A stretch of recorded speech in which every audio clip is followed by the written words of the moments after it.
Look in the mirror. What you see took about 6 million years to build, and it's not finished. You assume evolution is something that happened, something that stopped once we became modern humans. But nothing in biology ever really stops. Right now, in your body, in the bodies of everyone you love, small changes are accumulating, slowly, invisibly. The question isn't whether humans will change. The question is what we're changing into, and whether we'll even recognize what comes next. Start with something simple: your wisdom teeth. Most people have to get them removed because our jaws have been shrinking for thousands of years while our teeth stayed roughly the same size. Anthropologists studying skull collections have found that jaw size has decreased steadily since agriculture began, when we started cooking food instead of chewing tough raw plants for hours a day. Your jaw didn't need to be that strong anymore. So it got smaller. Nobody designed that. Nobody voted on it. It just happened generation after generation, because a smaller jaw cost nothing and a bigger one wasn't needed. Now stretch that same idea forward, not 10 years, not 100, 1,000. What tiny, invisible pressures are shaping you right now that you can't even see? Here's one. Around 1 in 20 people alive today are missing a small artery in their forearm called the median artery, a structure that normally disappears before birth. But researchers in Australia, led by anatomist Tegan Lucas, found that this artery is showing up in adults far more often than it used to, rising from about 10% of people in the late 1800s to over a third of people born in the late 1900s. Nobody knows for certain why.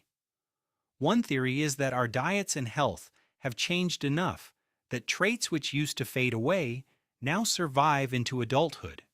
It's a small thing, a leftover blood vessel, but it's a live example of your body changing shape within a few generations, not over eons. Now imagine 1,000 years of changes like that stacking on top of each other. Picture two people, one shivering outside on a freezing morning, breath turning to fog, the other 30 generations from now standing in that same spot unbothered. What would have to be different about them? Not intelligence, not personality, something quieter.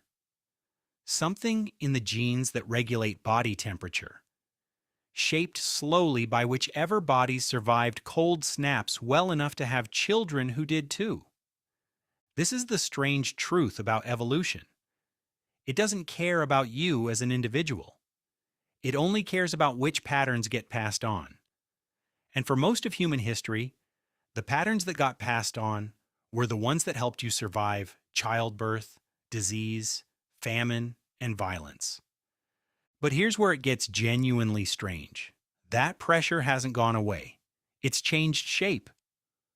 For most of human existence, roughly half of children died before adulthood. That's an enormous filter. Any trait that helped a child survive smallpox, or a bad harvest, or a difficult birth, got passed forward. Any trait that didn't mostly vanished. Now, in much of the world, that number is under 1%. Modern medicine, sanitation, and food security didn't just save lives. They rewired the entire evolutionary filter that built every human who ever lived before you. So does that mean evolution has stopped? Not according to geneticists like Jonathan Pritchard at Stanford, who has studied how natural selection is still detectably acting on modern human populations, just in quieter, more diffuse ways than it used to. Instead of famine and plague deciding who reproduces, the pressures now are subtler. Fertility timing, compatibility with modern diets, resistance to entirely new diseases that didn't exist 500 years ago. The filter didn't disappear, it just got harder to see. And then there's a filter that never existed before in the history of life on Earth: us choosing. Picture a hospital room in the near future, a screen, a list of possible traits for an embryo, quietly ranked by risk of disease. This isn't science fiction anymore. Pre-implantation genetic testing already lets parents screen embryos for certain conditions. It's a narrow, careful use of the technology today, but technology has a way of expanding past its first modest use. What happens in 100 years when the list grows longer? What happens in 500? For the first time in 6 million years, the thing shaping the human genome might not be wind or cold or hunger. It might be choice. That should make you pause. Because everything that made humans who we are, our stubbornness, our restlessness, our anxiety, our strange sensitivity to other people's opinions, all of it was shaped by pressures nobody chose. Once we start choosing, we're not just changing our bodies, we're taking the steering wheel on something that used to steer itself. But biology is only half the story, because there's another force acting on the human body that's arguably stronger than genes: the environment we build for ourselves. Consider your eyes. Myopia, or nearsightedness, was relatively rare a few centuries ago. Today, in parts of East Asia, over 80% of young adults in some urban studies are nearsighted. Researchers, including ophthalmologist Ian Morgan, have linked this surge not mainly to genetics, but to how much time children spend indoors under artificial light, reading screens up close, instead of outside where natural light seems to help regulate how the eye grows. Your environment is reshaping your body in one generation, not 1,000 years. One? Now ask yourself what 1,000 years of screens, artificial light, processed food, and sedentary work does to a body when compounded across 40 generations. Maybe future humans have proportionally larger eyes adapted to constant close-up focus. Maybe their hands are subtly reshaped by decades spent making the same small motions on glass surfaces. Maybe their gut bacteria look nothing like yours, shaped by food nobody in this century has invented yet. Or maybe something stranger happens. Maybe biology becomes optional. There's a real serious field of research into merging biological and artificial systems. Neural interfaces are already being tested to let paralyzed patients control computers with thought alone. It's early, it's limited, but it points at a genuinely open question.